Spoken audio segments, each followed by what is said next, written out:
I'm wondering, when are white people going to start listening to the black community? When are we going to admit that they were right about Trump? They were right during the civil rights era. They were right about abolition. And now we know, now we can see they've been right about Trump all along. They got our attention during the George Floyd protests, but we didn't listen. We were just like fair weather fans. But if we could ever get behind this community, if we could ever draw from their wisdom and their knowledge of what America really is at the cellular level, because they've seen this all along, and there is so much we could learn if we would just humble ourselves and move out of the spotlight just for a moment and let them speak. I can't take what's going on. I mean, no bullshit. I can't take it. Every single day, every single hour. And it's not even about Dems versus Republicans, it's about this country and what we stand for, man. They're literally putting America in reverse. I mean, quite literally, to a pre-1960s world. You got the Supreme Court talking about getting rid of the Voting Rights Act. And that's very real. Yeah. That may likely happen in just a matter of months. We're entering the most dangerous phase of the Trump era. Normalization. What I'm really trying to describe is this feeling that's really familiar to me from living in Russia. There would be this moment when you are just in total shock. Attempts to end birthright citizenship. And you just feel like you can't breathe. Plan to carry out mass layoffs within the federal government. And you can't go on. A grad student was detained by ICE agents. And then you can. And suddenly it feels routine. You may think what Trump is doing right now is unconstitutional. Unconstitutional. But Trump's actions aren't just unconstitutional, they're anti-constitutional as well. If I say something is unconstitutional, it is an exercise of a power that you just don't have under the Constitution. If I say something is anti-constitutional, it breaks the logic of what a constitution is supposed to be doing. Donald Trump has been president for 280 days.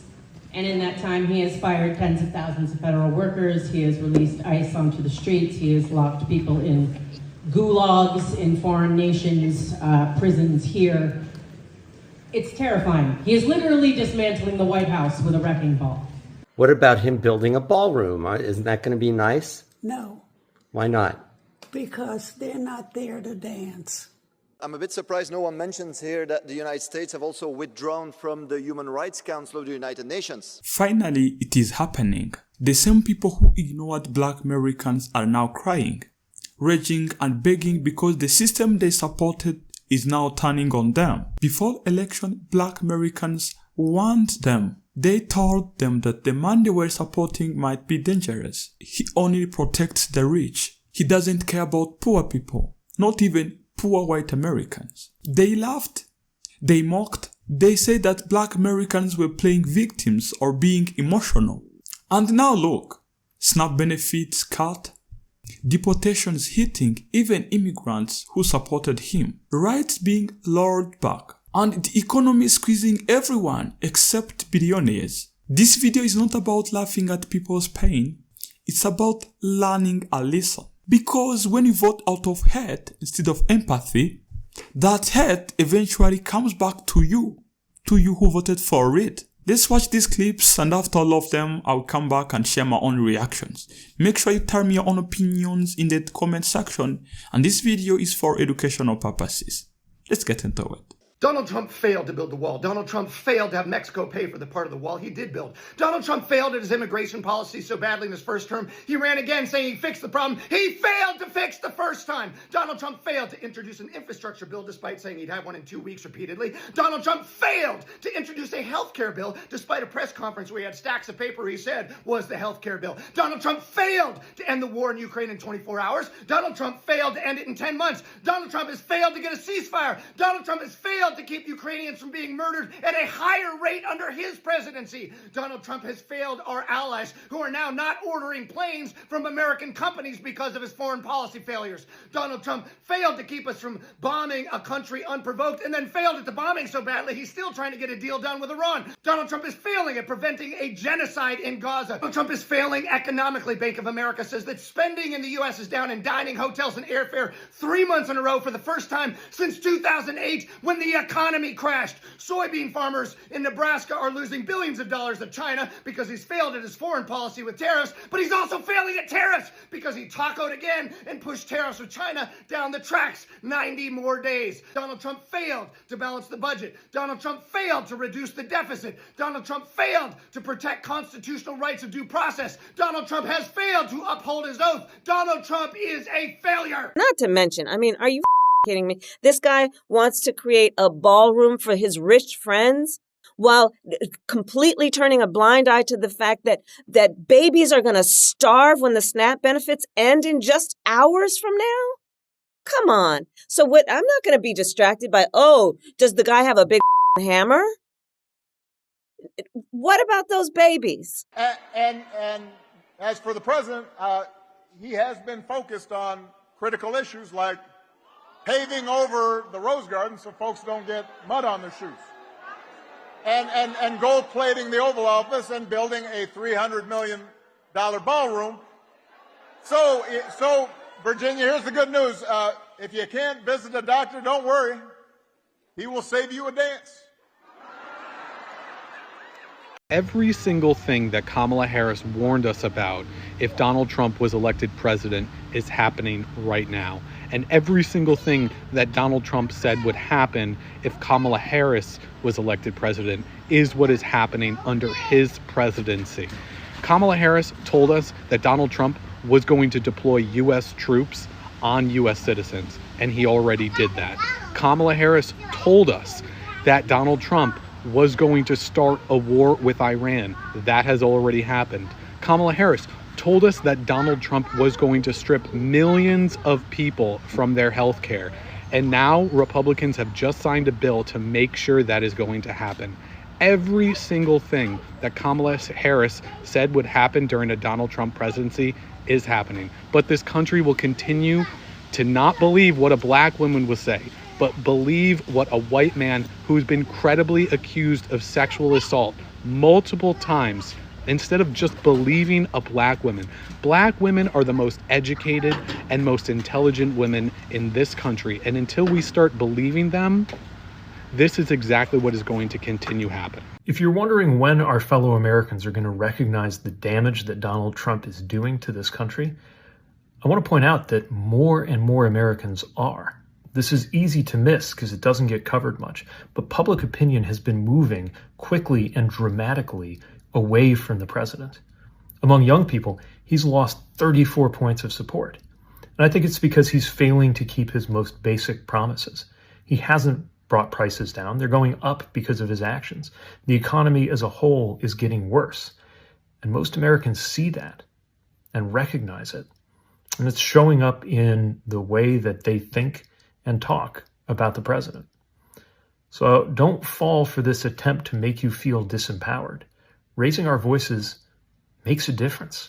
It's clearly having an effect, and we've got to keep it up. America is about to get really gross, because I can already see that Trump is emboldening people to fulfill their hateful dreams. Being an average, normal-looking white guy, it puts me in a room with a lot of white people that feel safe around me. And when they feel safe, they say the craziest shit. So I have a good idea of the type of vitriol that they hold towards groups of people that are not like them. Trump does a great job of normalizing racism. Anything that Trump can label as woke culture is going to be targeted. In his speech today, he targeted DEI, which is just a dog whistle for black people, and then he targeted trans people. When the president of the United States is normalizing these things, other people are going to feel like it's normal to do these things in public. So we are going to see a lot of freaks out there that are going to feel comfortable saying insane things in public. I will not be surprised if people are aggressive towards minorities because Trump is making that okay. He has members of his cabinet talking about, if you see immigrants, call us, let us know, be snitches. Part of the issue is the people he's emboldening is white people, and they have the ability to kind of be violent with no repercussions. And they are so good at playing the victim card, so if somebody decides to clap back at them,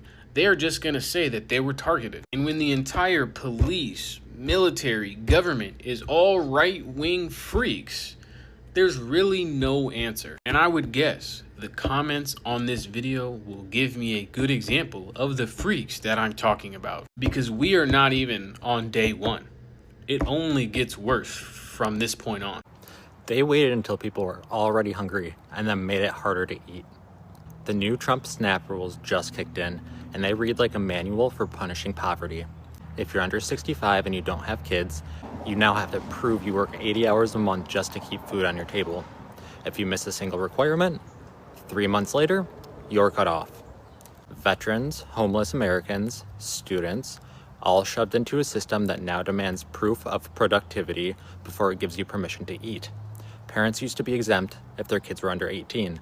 Now it's 14, because apparently a 15-year-old doesn't need dinner anymore. And it gets worse. Refugees and survivors of human trafficking, they just lost eligibility entirely. People who have escaped violence now have to starve in the country that they thought would save them. All while the USDA posts political rants blaming Democrats for health care for illegal aliens on its official website. 2 federal judges already ruled that cutting food aid like this is illegal. But those rules still went into effect, stripping food from millions of Americans right before the holidays. This is not about budgets. This is about cruelty, the kind that hides behind spreadsheets and calls starvation policy. So it's make Argentina great again. It's make Israel better. It's anything but America first. And now he's going to take away food stamps the whole month of November. And let me tell you what, 1 out of every 5 people that are on food stamps are veterans. They have fought for this country, and President Trump is punishing poor people for the No Kings rally. That's what he's doing.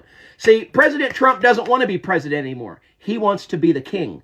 He's already established everything that he has to do. And look, you've seen what them young Republicans were writing, and you've seen that guy come out and say, well, this is just what all Republicans do and say behind the scenes. It's no big deal. This is how we all feel.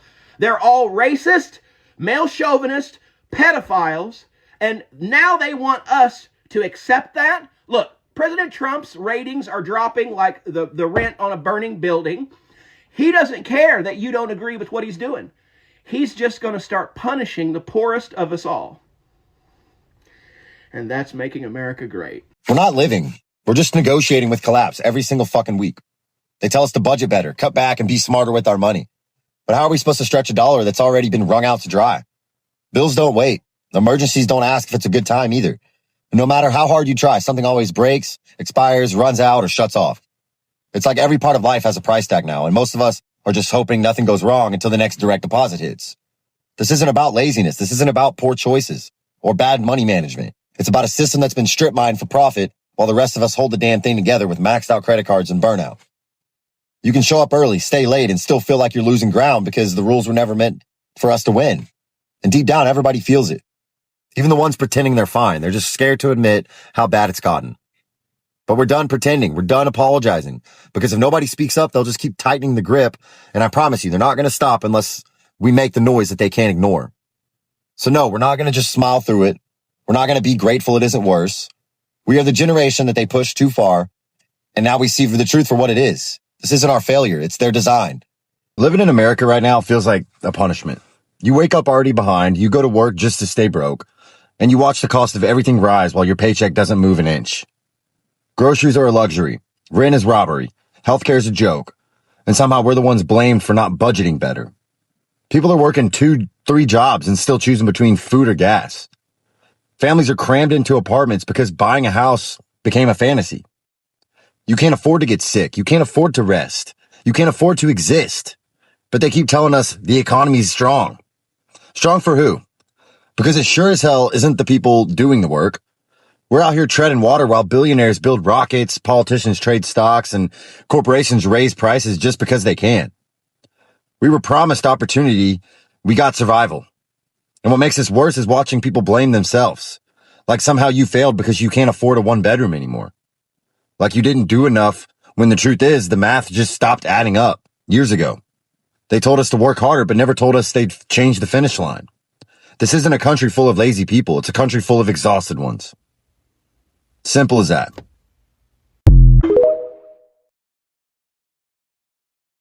He's going to get a third term. So Trump 28, Trump is going to be president in 28, and people just ought to get accommodated with that. So what about the 22nd Amendment? There's many different alternatives. At the appropriate time, we'll lay out what the plan is, but there's a plan. We had longer odds in 16 and longer odds in 24 than we got in 28.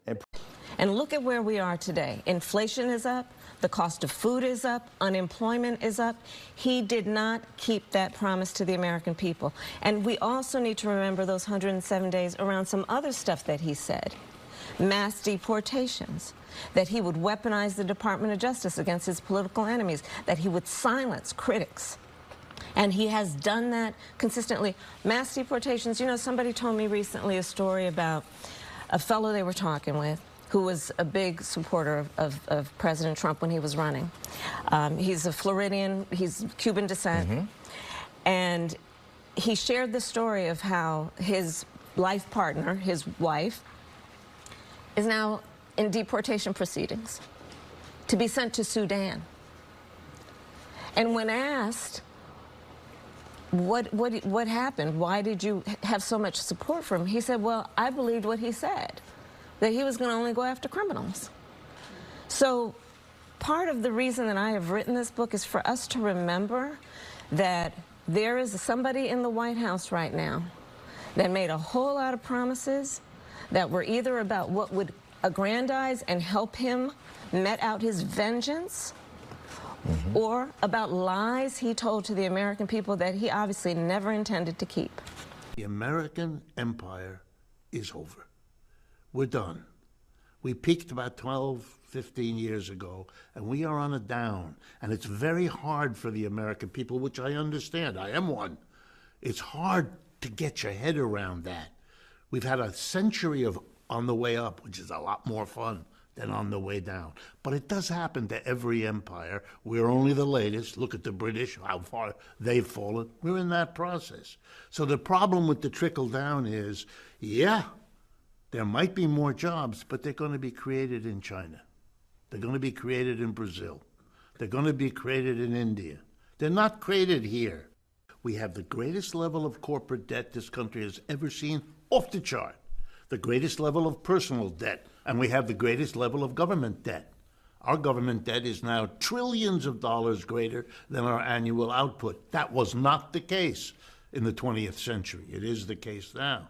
What you're seeing is desperation politics.